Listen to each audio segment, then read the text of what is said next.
Okay.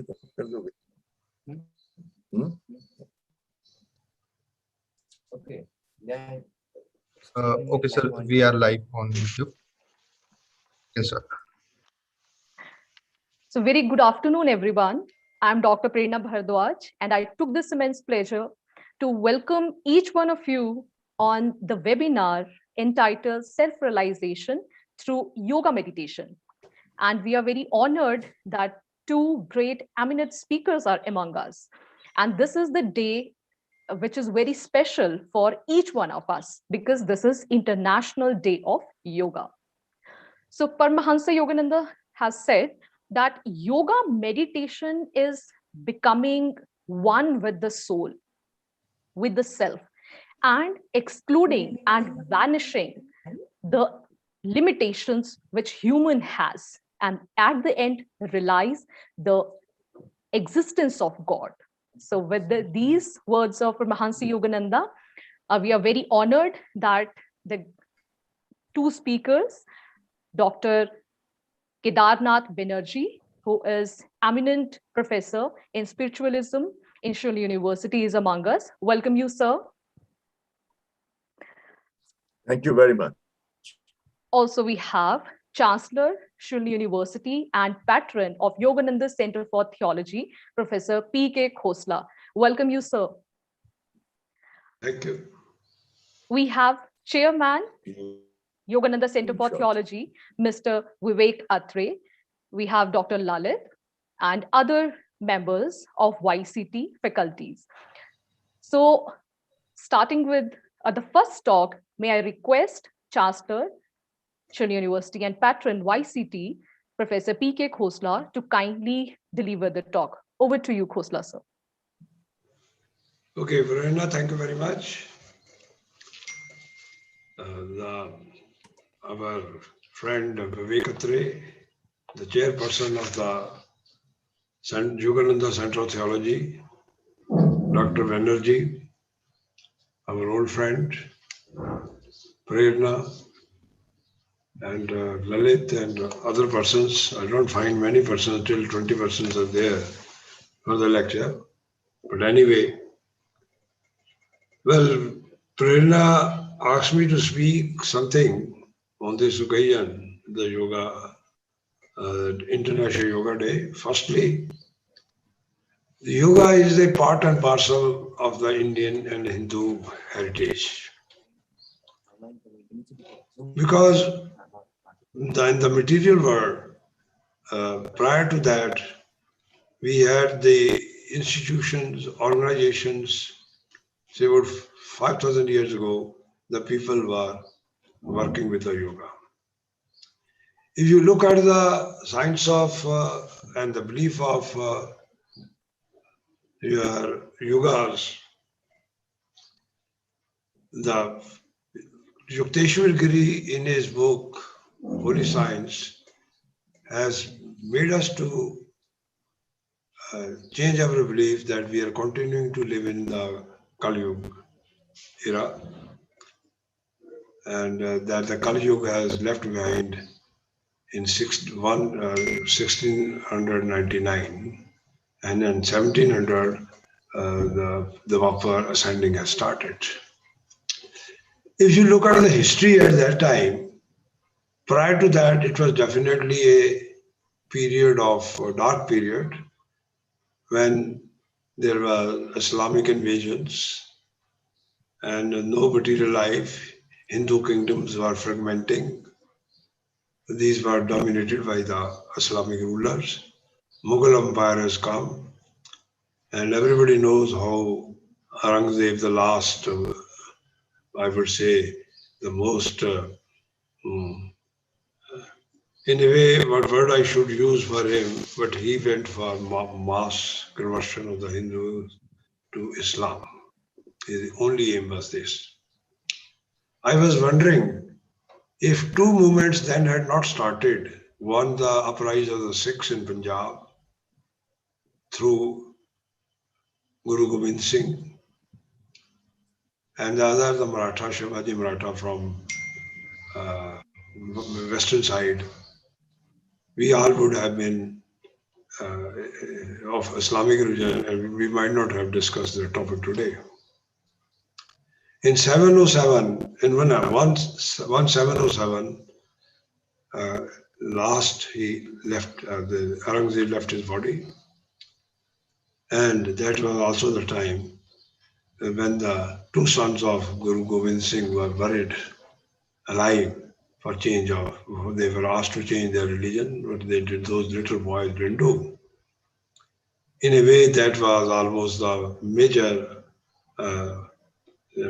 advantage the nation.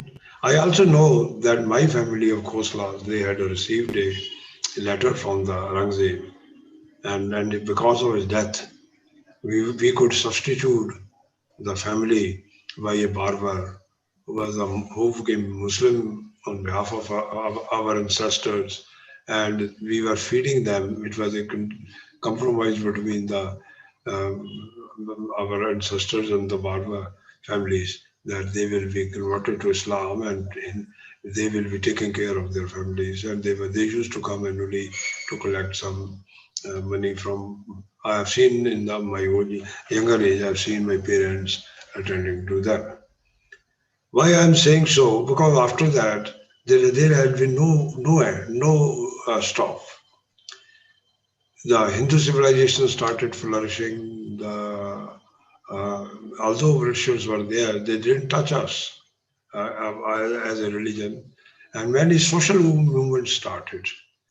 The women education, then also social movement like Arya Samaj, Brahmo Samaj, and there were many other groups both in the south and the north for the, I would say, freedom of speech came up.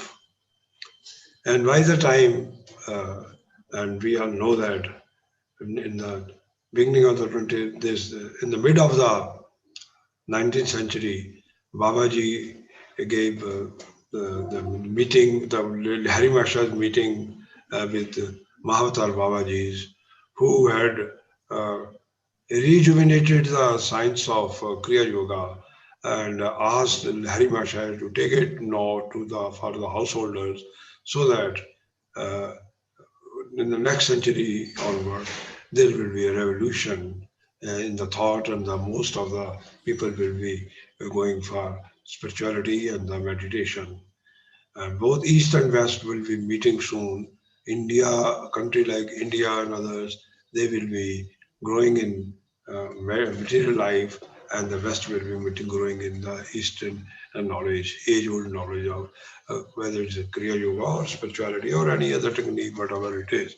And we know that when Yogananda left 1919 for United States and 1920 for United States, prior to that he has set up the Yoga Satsang Society of India in 19, and when 1935 he came, and then he had consolidated this movement.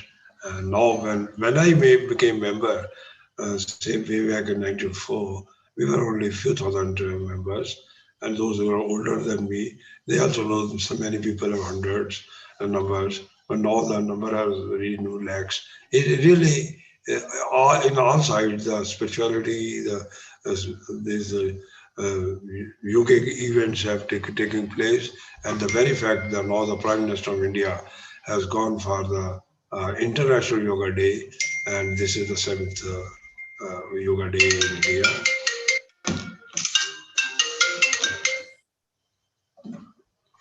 So I'm very sorry.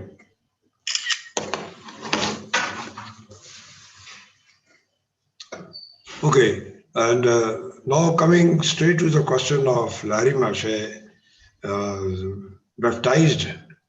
re-baptized by his guru, because in his previous birth he was Gangadhar, living in the same cave with Guruji, Hari Mahasaya, with Babaji.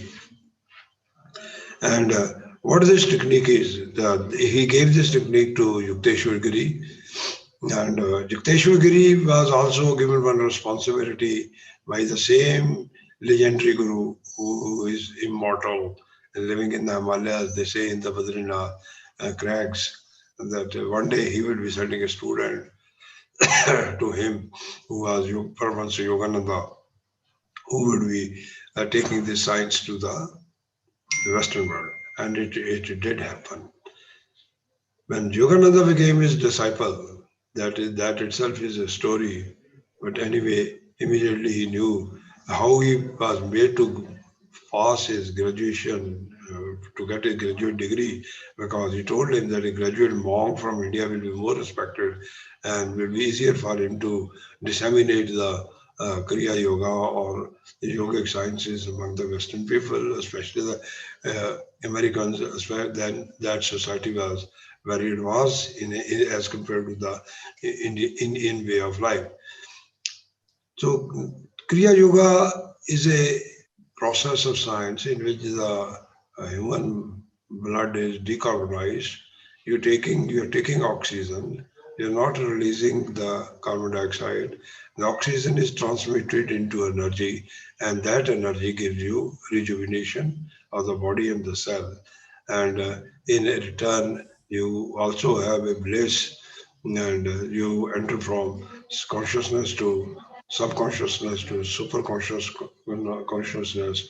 So all then you start realizing that there is nothing like there is nothing like plants, animals, metals. We are all made of the same material, that the matter. Or but whatever we look at it, solid, liquid, or gases, these are only perception, and these can be broken into lower units, atoms, electron, proton, neutron, and Guru Paramahansa Yogananda gave the term lifetrons, the step down as a source of prana, he called as the lifetrons. This is a I would say, psychological technique in which your blood is decarbonized and you're taking oxygen and energy is generated. And in Bhagavad Gita, there is a shlok that when the yogi can inhale, can transfer inhaling to exhaling, exhaling to inhaling, and in the process, both the currents are are neutralized, then the energy is generated. And it is also there that in the past also Lord Krishna has given yoga. In Bhagavad Gita, he mentions to Arjuna that he has given to several people in the past, over the ages, so that the science continues. So this is there is a mention about this science. Most people want to know. I think people ask me many times, what is this Kriya Yoga?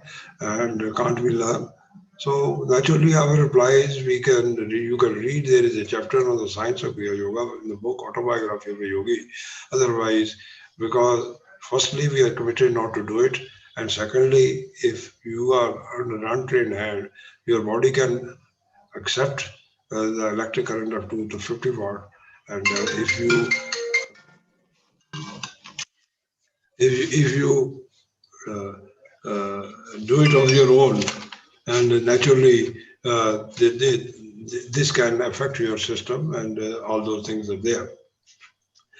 In nutshell, pranayama, it is the high, I would say, the most advanced form of pranayama, where we are very fortunate that we have been able to get this education about the pranayama, that too in the 21st century, that we, while sitting at home, we are doing this exercise, what our sages and monks and others were doing in the hills.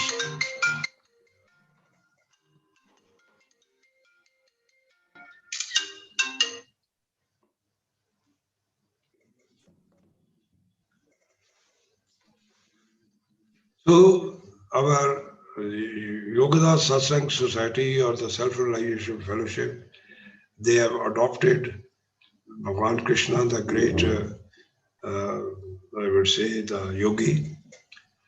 If you look at the history of the yogas, you will find that. I'm very sorry. Yeah. Manakshi, यार मुझे सब mobile को उठाकर लेकर जाओ उठाकर लेकर जाओ इसको तो पता होना चाहिए तुम्हें मेरे सामने Okay, so I'm very sorry. What I was saying. Okay, you guys. You see, in the Satya Yoga, when the Yukteswar Giri has given his hypothesis, or rather a factual hypothesis, that in Satya Yoga, that the sun with its planet and the moons, like a family, revolves around another star, which they call the dual star, in the orbit. When the this our star is nearest to the center, which is the grand center or Vishnu Navi, then that is the purity of a mind. There is no evil in your mind. You're all spiritual. Most of these techniques, like Kriya Yoga or any other technique, the people are fully engrossed in it. This cycle is for 4,800 years.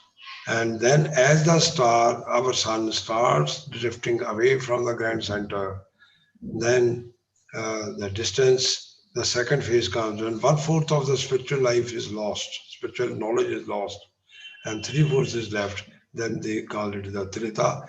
That is, we are conversant with the Trita because of the Lord Rama, and he himself was a great yogi. And there, one force is lost. Okay, then enter into the third unit segment, that is the Dwapar with 2,400 years descending, and that is the Lord Krishna when Mahabharata was fought. Then your level is at 50%. Then finally you come to the Kali Yuga, and Kali Yuga is for 1,200 years, and then in the descending, that is the darkest phase of the life, and that was there in 500 BC or so. And then another 12 years of ascending, it comes to 1699 and 1700, and after that changes have taken place. Many people, we have been told that we are in the Kali Yuga, and naturally the very fact that the way the life is moving, the way the science is progressing, the way the facilities are coming, how this telephone was irritating me after you have beat it, because our generation has seen everything from bullock cart and to the cycle, to the even cycles were not there, very very common. So through the cycles, to the motorcycles, to the cars, to the trains, to the super jets, all those things, our generation has seen how this progress has come up, because we hailed from the British period when these things were not of used for the society. This belief, why I'm speaking before the audience is, these are directly linked with our karma, and this is directly linked with the Kriya Yoga. More people are going to come into the fold of Kriya Yoga in the Dwapara than it all started. Otherwise, in the Kali Yuga, these things should not have started, could not have started. It's unthinkable. Because Yukteswar Kriya linked it with the stellar movements. You see, why we are following the West? West was not knowing. In the 16th century, they were fighting with the church, whether the sun moves around the earth or earth moves around the sun. And later on it was settled, okay, fine. I looked at the literature, nowhere it is written that the sun moves. But I have a very strong belief, if it is written in the Hindu scriptures, and if it is written there, the sun is not stationary. Some researchers have gone to that level. Sun is not stationary. Sun does move, but they do not know beyond that. But in our literature, it is Yukteswar clearly brought about that this movement of the sun with its earth and the moon is a full movement on the orbit, which brings about these changes. So we are, according to him, we are in the Dwapara, and so it is 421 years have passed. So this is all going to be the era of, I would say, the spirituality, the era of Kriya Yoga, which is a simple technique. As given in the book, the yogi takes oxygen and rotates around their plexuses, and in turn, this oxygen serves as a source of energy, and from this source of energy, happiness, to the realization of the matter, he reaches into the phase of super consciousness. So this is what I have to add. Thank you very much. Because she said 20 minutes, so. Thank you so much, sir, I've taken for more your time. kind words.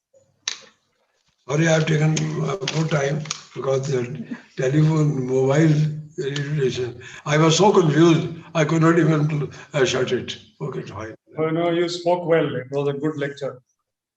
Yes. Thank you so much, sir.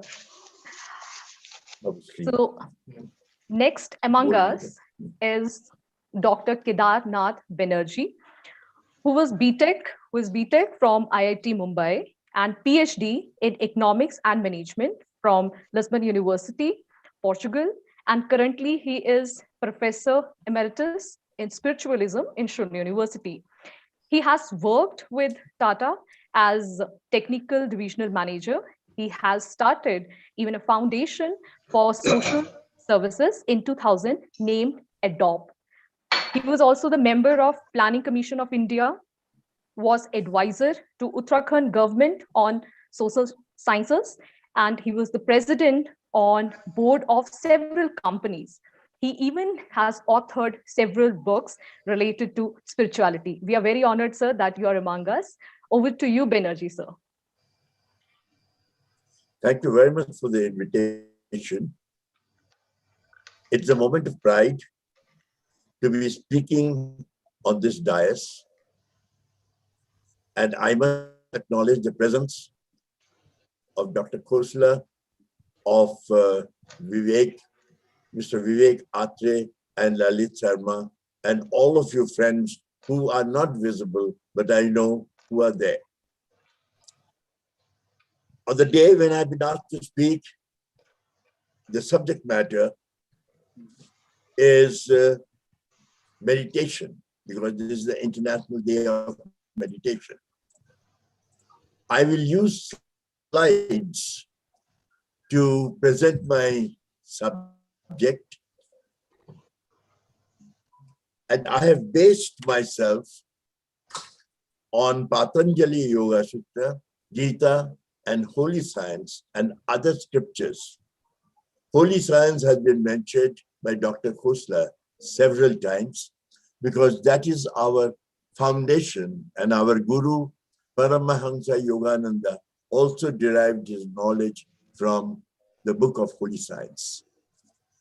I will today speak of Ashtanga Yoga in a modern context. Why this is important? Why modern context?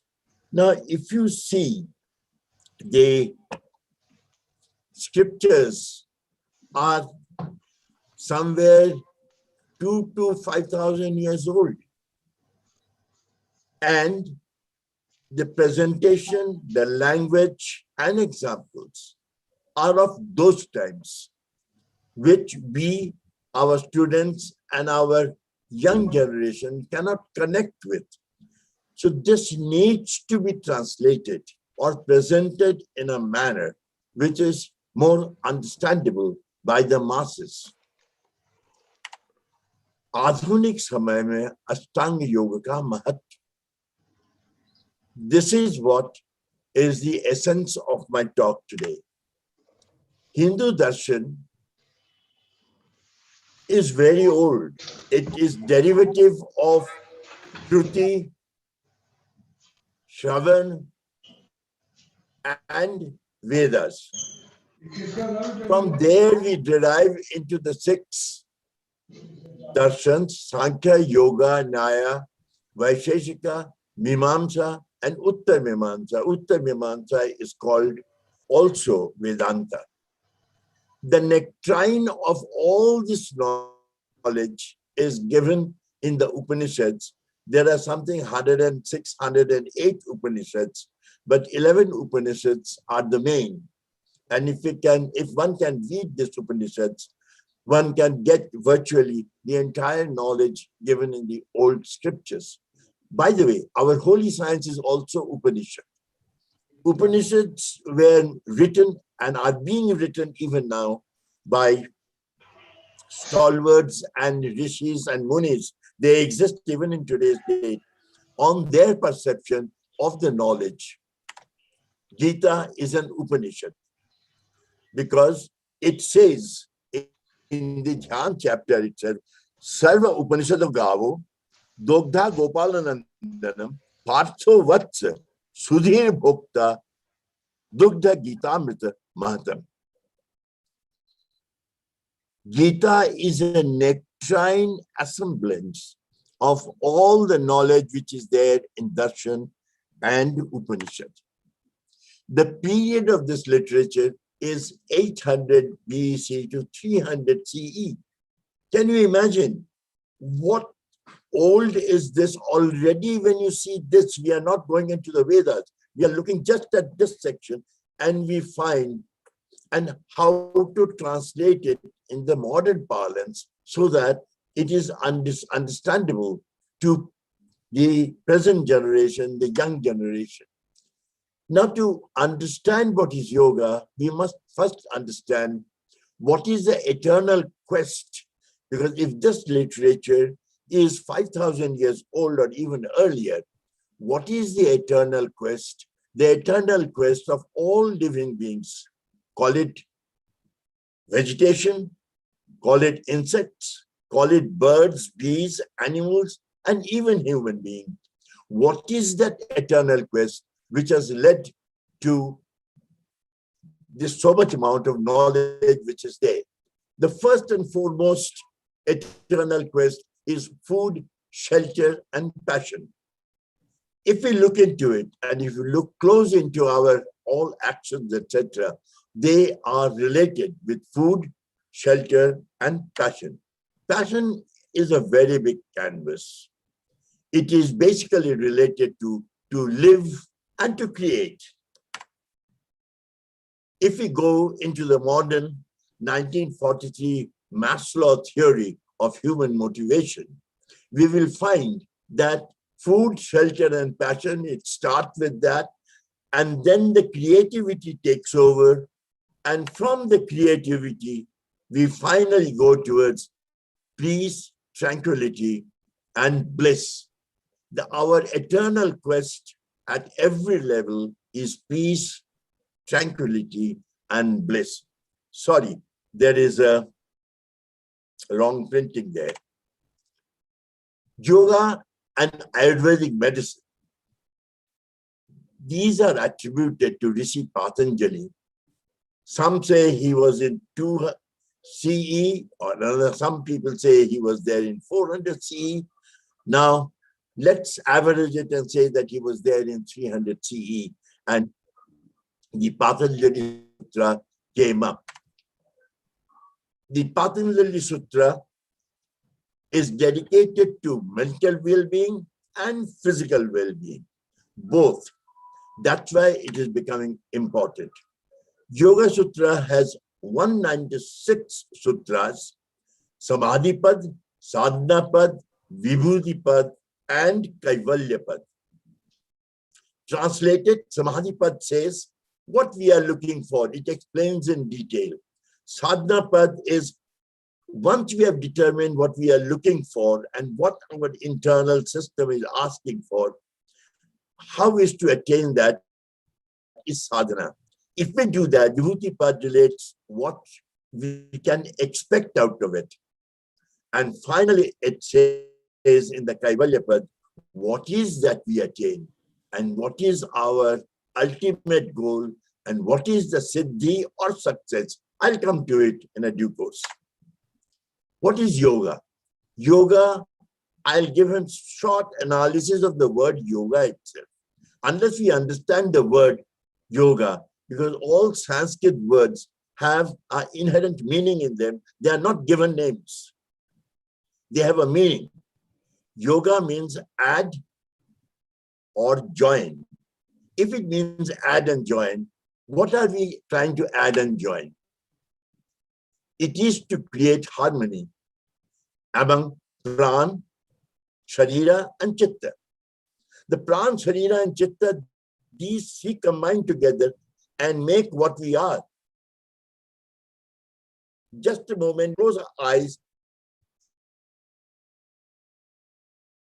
and think about it. Yes, which is living because of this pran, and chitta, the mind. There is no English word for any one of these words. Each one is a beautiful word. Prana is by itself a complete. Sharira is itself complete, and chitta itself is complete.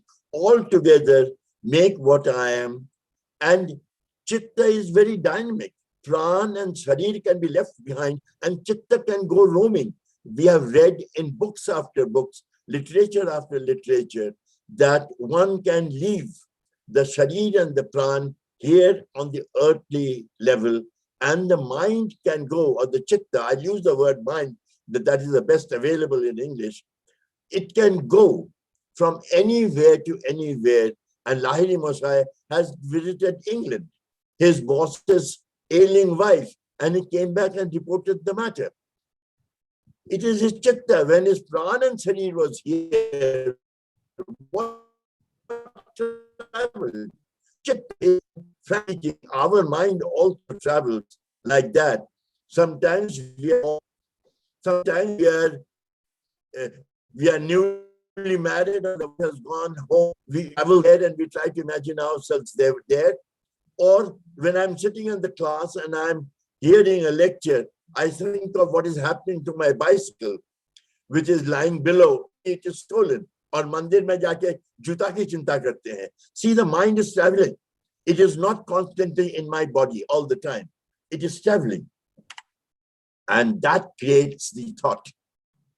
The synchronization of pran, sharira, and chitta is all the time creating thoughts in our mind. Now, what is the Ashtanga Yoga 8 step to create this harmony? Yam Niyam Asana. Did I go through it right? Just let me check if I've gone through my slides. What is Ashtanga Yoga? 8 step to create this harmony. We have to create this harmony. We want to create this harmony. Then the procedure has been laid down in the scriptures how we can create this harmony. Kriya Yoga is one of them, and it is a derivative from the various scriptures. One can even say it is a derivative out of Patanjali Yoga Sutra and Gita itself. Again, the Sanskrit names, I have to use them. It is from the Patanjali Sadhana Pada, second sloka, the 29th sloka of the second chapter. Yama, Niyama, Asana, Pranayam, Pratyahara, Dharana, Dhyana, Samadhi. These are the 8 steps. When we hear this, we are afraid. We think that one has to accept a robe of some order or the other, renounce the world, and then only one can go into this Yam, Niyam, Asana, Pranayam. No, it's wrong. At that time, it was given not to someone, people who have gone into some order or the other. It was meant for the common people. And they understood the language, so it was being spoken in that language. Like we understand English, so I'm speaking in English. That's what I'm trying to do. Or maybe I'm even speaking in English, because that is the most spoken about or understood language in this sphere of the world. Now, we must understand the relevance of these words in the present day context with present day examples. And then only it will become how important this is even for a family man, even for a common man, whether he be a farmer or whether he be the prime minister of a country, whether he be a CEO or he may be a back office worker. All this is very important, because all of these people are looking for only one thing: peace, tranquility, and bliss. Peace, tranquility, and bliss is the eternal quest of every man, every insect, every being. Now, to understand these words so that we can accept it in our daily lives, firm commitment. Without a firm commitment, you can't even become a runner. You can't even become a good swimmer. Forget about becoming anything else. I'm not demeaning being a swimmer is lower than becoming a PhD in some subject or the other, or being a CEO of a multinational. I'm not demeaning it. I'm saying that even we think swimming is a very simple thing. Playing football is a very simple thing. We ask our children, don't play, go and start studying your computer. Now, even there, a firm commitment is required. If you want to become Messi, the one of the best footballers of modern time, your commitment has to be to football. And you must lead a disciplined life. That is niyam. Without a niyam, they get up in the morning at 5 o'clock and they have their regular physical practice. That is very essential. They lead a very disciplined life, disciplined food, disciplined habit, disciplined sleeping. It must be understood. Don't think that because they have all the wealth, they are drinking and whining all the time. No, they lead a very disciplined life. Even 1 kg gain in weight, they try to reduce. Otherwise, their flexibility will go. That is a disciplined life. And don't you think that is important if I want to become a computer specialist? If I want to become a big writer, is that not important? Comfortable station. That is asana. Here, asana does not mean physical positions. Yes, you have to be in a comfortable physical position. If the chair which I am sitting on is not comfortable, if it is rocking, I won't be able to speak comfortably. My thinking process will go away. Like you heard that the telephone was ringing and our chairman was, chancellor was getting disturbed. That asana is most important. It does not belong only to the chair. It belongs to the surrounding, what you are sitting down. And even now, today, when we are working from home, it is even more important because in our office, there are people who have designed our chair and the table. At home, it is not designed. Then comes the pranayama. The pranayama is energy control. If I have extra energy, at the time I'm studying something or I'm singing, I'll not be able to concentrate. But if I have less energy at the time of playing football, I won't be able to play.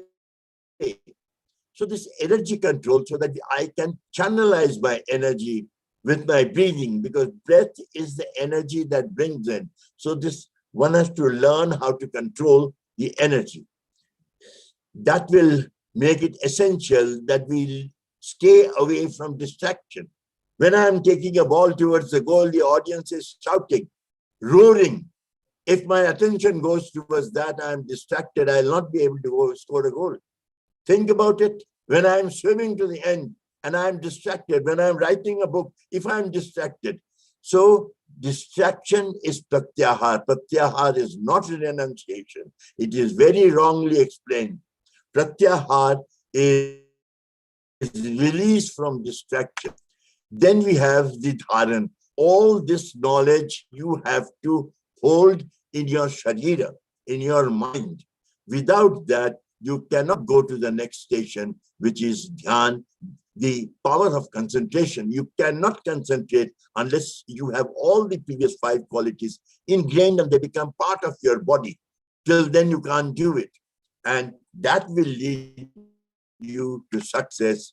And success is nothing else but samadhi. I'm looking at the watch also so that I keep my time. Now, what is success? Then it comes to success. In the modern parlance, attaining material salvation is success. How much material success I have got is success. Kitna paisa mil gaya, kitne makan ban gaye, kitni zameen hai, kitni jaydad hai, kitna power hai mere upar, kitna decision le sakte hain. But all these are trinkets. All these are trinkets. And all of them come with attached miseries. आपको बहुत बड़ा मकान मिल जाएगा, पहले बार आप बना लोगे, पर उसको मेंटेनेंस करने में जब 5 लाख रुपया रंग करने में ही लगेगा, तब आपको दिखेगा कि मिजरी क्या है. और आपको 10 कमरे का मकान चाहिए नहीं, 2-3 कमरे ही बहुत हैं। वेल्थ आ गया, पैसे आ गए, सब कुछ हो गया, कहाँ रखे, किस तरह से रखें, उसके साथ अटैच है। आपका सीए आपको फोन करता रहेगा हर वक्त। लैंड में भी वही हालत है, पावर में भी वही हालत है। आप जब ऊपर पावर में बैठे हुए हो तो आपके पास फोन कॉल आते रहेंगे, और वो जो भी फोन कॉल करेगा वो अच्छी खबर लेके नहीं करेगा। He will give you some impossible thing. भैया ये हो गया, मैं क्या करूं? So there is misery attached with anything, any material form of success. Or is this is the definition of success? Is this is what we are after?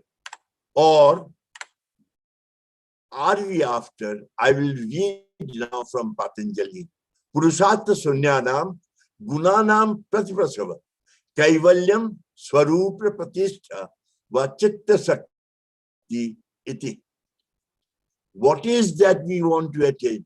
If our goal is eternal peace, tranquility and bliss, then we have to get ourselves released from the Chitta Shakti. प्राण से release कर सकते हैं, शरीर से release कर सकते हैं, पर ये चित्त शक्ति से रिलीज जो है, इसको करना बहुत मुश्किल है, क्योंकि सब मिजरी के कारण जो है ये आपके आते हैं. These are derived from अस्मिता, अविद्या, ignorance, ego. बहुत बड़ी चीज है, ईगो से मुक्ति पाना बहुत डिफिकल्ट है. राग, द्वेष और अभिनिवेश, the fear of the tomorrow, the fear of the death, इससे मुक्ति पाना बहुत मुश्किल है. इसी से मुक्ति पाना जो है आपके सक्सेस का रास्ता है. अतः क्लेश मुक्त जीवन कैवल्य हमारा गोल है. जो भी काम कर रहे हैं, आज मैं ये लेक्चर भी दे रहा हूं, जो पढ़ाई किया है, जो पैसे कमाए हैं, जो मैंने किया है, एक ही कारण से किया है, क्लेश मुक्त जीवन करने के लिए. क्लेश मुक्त, आप सोच के देखिएगा, जो सुन रहे हैं लेक्चर के बाद आप सोच के देखिएगा, जो भी कर्म कर रहे हैं वो आप कर रहे हैं क्लेश मुक्त जीवन के लिए. और क्लेश के कारण मैंने बताया 3 क्लेश होते हैं, वो आप लोग जानते हैं. क्लेश मुक्त जीवन ही कैवल्य है, और कैवल्य ही मुक्ति है. Peace, tranquility and joy, that is our eternal goal. Om shanti.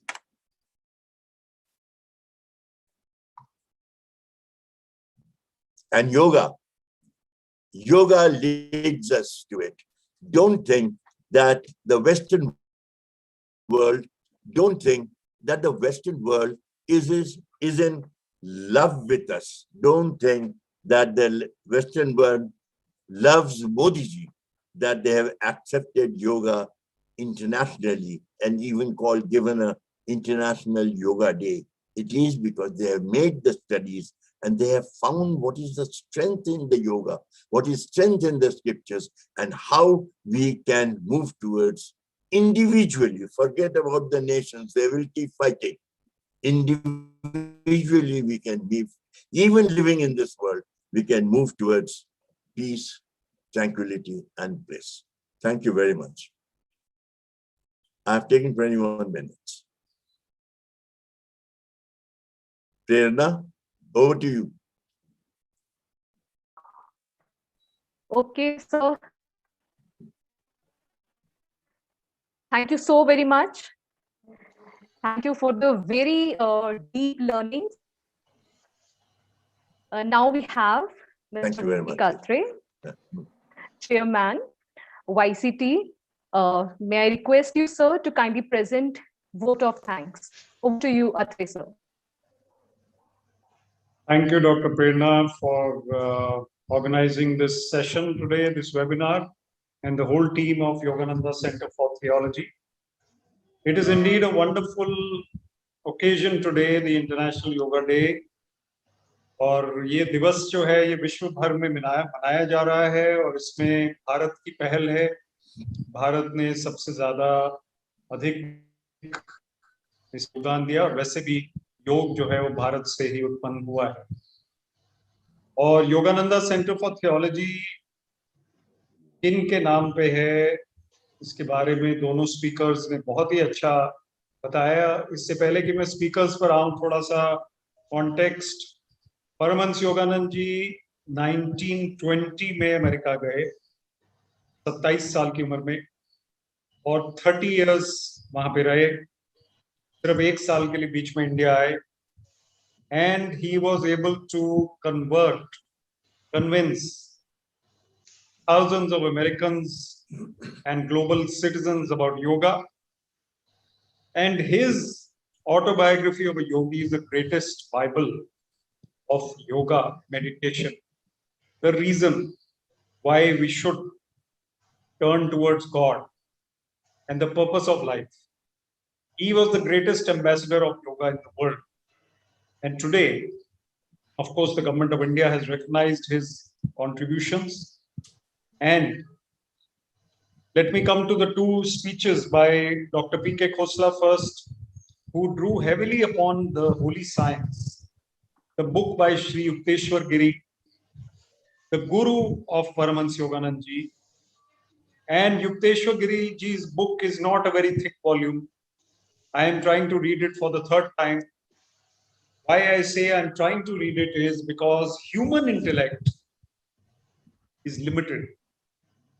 And human intellect cannot really grasp the import of what the saints tell us.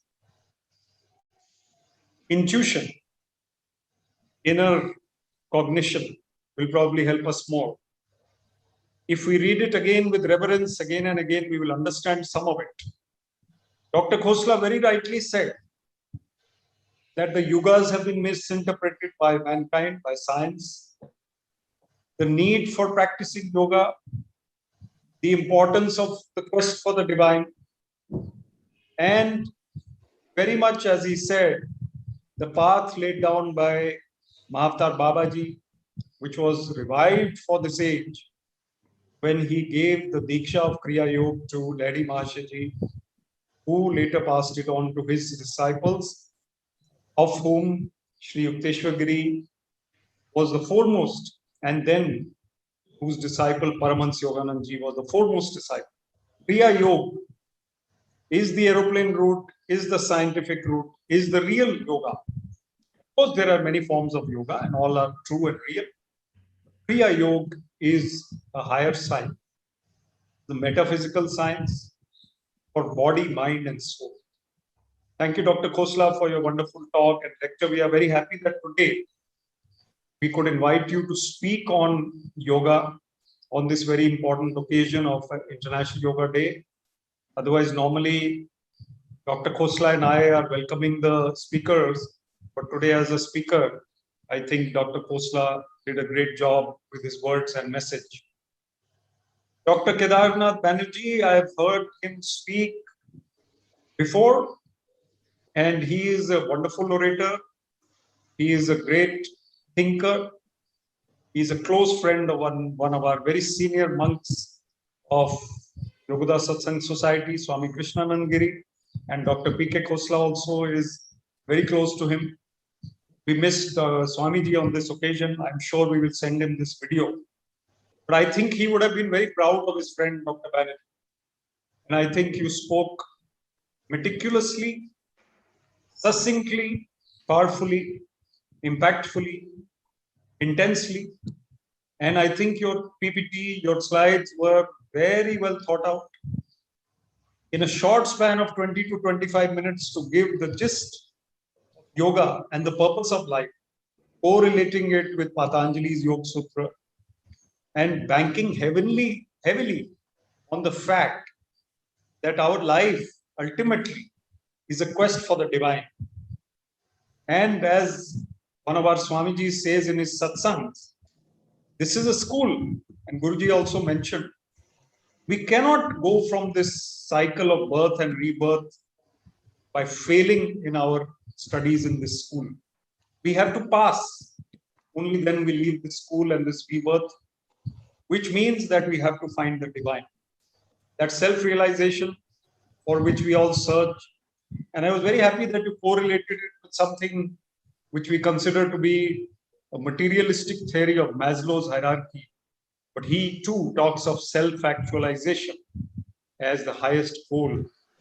And if you look at it today, even though it seems that people are scattered in their activities, distracted, helter-skelter, it is very much true that we are into a higher age. Many more people are thinking of God and meditation and yoga. Many, many more practitioners than ever before. As Dr. Khosla said, when he came on the path, there were just a few thousand or maybe even a few hundred people.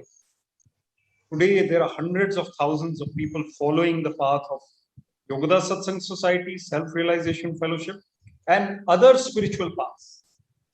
A great honor for us, Dr. Banerjee, to have had you as a speaker today. Thank you very much. Thank you very much. We thank you, and we will be sharing this lecture, the gist of it, the video, with many universities across the world, which are connected with us in this Yogananda Center for Theology. Dr. Khosla's talk and your talk will be sent in video as well as in printed form, the gist of it. And we will also be documenting these talks in our annual publication of the Yogananda Center for Theology.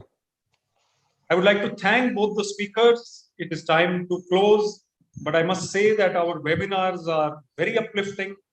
One after the other, when we hear the speakers, we realize the importance of the quest for the divine. Various schools of thoughts ultimately converge into one truth. And all these talks and all the speakers, they bring out the truth in their own way.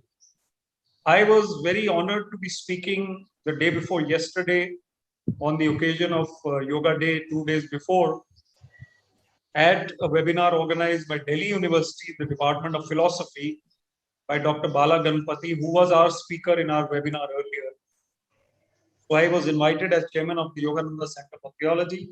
I also spoke on the same subject as both of you spoke today. And I must happily say that my talk, your talk, Dr. Khosla's talk were in essence the same. And that is what the truth is all about. Wonderful to have had you both, an honor to have listened to you. And not only the speakers or the members on this Zoom call, this will be shared and is already live on YouTube. The link will be available to everyone who shares further, and we will share it with the entire community of thinkers, of yoga practitioners, of meditation and God seekers. Thank you very much, and over to you, Dr. Prerna, for the closing remarks. Dr. Prerna, I would like to add a word at the end. To Yes, sir. Chancellor Ji, I would say the 196 sutras of Patanjali, I think should become a part of curriculum even for engineers, even for art students, apart from the spiritual courses. Because once this is understood, even they pick up 20%, 25% of it, their life would be different, and we will be sending out people into the world who can face the world better. And to you, Vivek Ji, I would like to say that hold a talk on holy science. I would love to talk on that. You know, I've written a book on it. So I've been blessed by the Guru on that. So I would love to concise it and present it to my fellow members. Yes, please, over. Thank you, sir. Thank you so very much. And in my WhatsApp also, there are so many thanks on behalf of YCT and students and faculty. I took this immense pleasure to thank you on that part. Sir, only one question I just want to ask you and Khosla sir, on behalf of students, what is that one message that you would like to give to the students in this yoga day in one sentence? What is the one message in this yoga day you would like to just give students? So please explain in one sentence. Who will speak first? Yeah. Mr. Banerjee, you speak first. Oh, I speak first. Yeah. I thought I would give you the honor, but you have given me that opportunity. One sentence I would say, read Patanjali, read holy science, both of them are Guru Pada Jnanam. It does not mean that you sit at the feet of a Guru. You sit in the Sankhya of the Guru and you understand these two literatures, your life will completely change, as mine has changed under the blessings of Krishnananda Ji, Swami Krishnananda Ji. That is my one sentence given. Go ahead, Dr. Khosla. I only say to the students that spare 50 minutes, 15 minutes daily for meditation. Very right, very right. Right. So noted, sir. Noted the last message from both the speakers. Thank you. Thank you, everyone. Thank you, Vivek, sir, for your continuous guidance. Without you, this webinar wouldn't be happen. Thank you so much. Thank you, Chancellor, sir, Patron, sir, for your time. Thank you, Banerjee, sir, for your time and wonderful talk. Thank you, Lalit, sir, for the technical part you are looking after. Thank you so much, Chaitanya, for helping us in everyone. Thanks so much to the audience. See you in another webinar lecture. Thank you, everyone.